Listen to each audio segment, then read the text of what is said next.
मित्रमैत्रिणींनो, शिक्षकांनो, नमस्कार. कशा आहात सर्व? सेमी इंग्रजी माध्यमाच्या शाळा झेडपी पासून 1 ते 10वी पर्यंत बऱ्याच आस्थापनामध्ये झेडपीमध्ये महानगरपालिका, नगरपालिका इथं सुरू झालेल्या आहेत आणि त्याच धर्तीवरती शालेय शिक्षण विभागानं महत्त्वाचा निर्णय घेतलेला आहे की यांच्यासाठी पात्रता कोणती असावी. याच्या संदर्भातला 20 जानेवारीचा शासन निर्णय तुम्ही पाहिलाच असेल. नसेल तर आपलं WhatsApp, टेलिग्राम चॅनल जॉइन करा. याच्या बायोमध्ये लिंक आहे.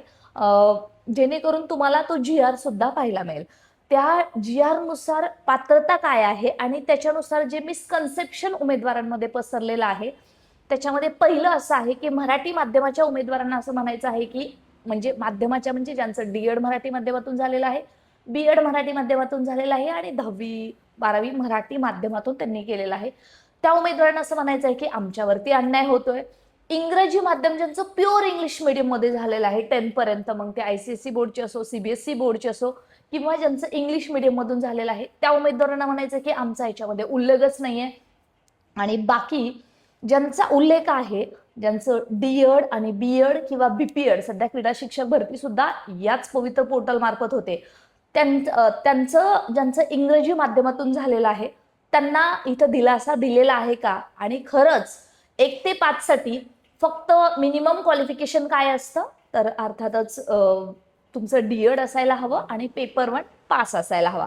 परंतु सध्या BA, MA हे सुद्धा ज्यांच्याकडे पात्रता आहे इंग्लिशमधली किंवा सब्जेक्ट स्पेशलायझेशननुसार वेगवेगळ्या विषयाच्या स्पेशलायझेशननुसार तर त्यांना सुद्धा इथं प्राधान्य मिळणार आहे. अशा संदर्भातला जी-आर 20 जानेवारी 2026ला शालेय शिक्षण विभागाने आणलेला आहे आणि त्याच्यानंतरचं जे कन्फ्युजन आहे त्याच्यामधलं महत्त्वाचं कन्फ्युजन दूर करण्याचा प्रयत्न आपण या व्हिडिओच्या माध्यमातून करणार आहोत. आणि नक्की व्हिडिओ शेवटपर्यंत बघा, जेणेकरून तुमच्या लक्षात येईल की नक्की हा अन्याय कोणावर होतोय आणि कोणाला संधी मिळालेली आहे. मित्रांनो, मी ॲडव्होकेट प्राध्यापक बालुशा माने, शिक्षक भरतीसाठी शिवनिटी फाउंडेशन आमच्या टीमच्या मार्फत सक्रिय सहभाग आहे आणि प्रत्येक उमेदवारांना गुणवत्तेनुसार संधी मिळावी याच्यासाठी आम्ही प्रयत्नशील आहोतच. शासनाने निर्णय घेतलेला आहे तो म्हणजे इंग्रजी माध्यमाबरोबरच सध्या मराठी माध्यमाला सुद्धा आणि अर्थातच इतर जे माध्यम आहेत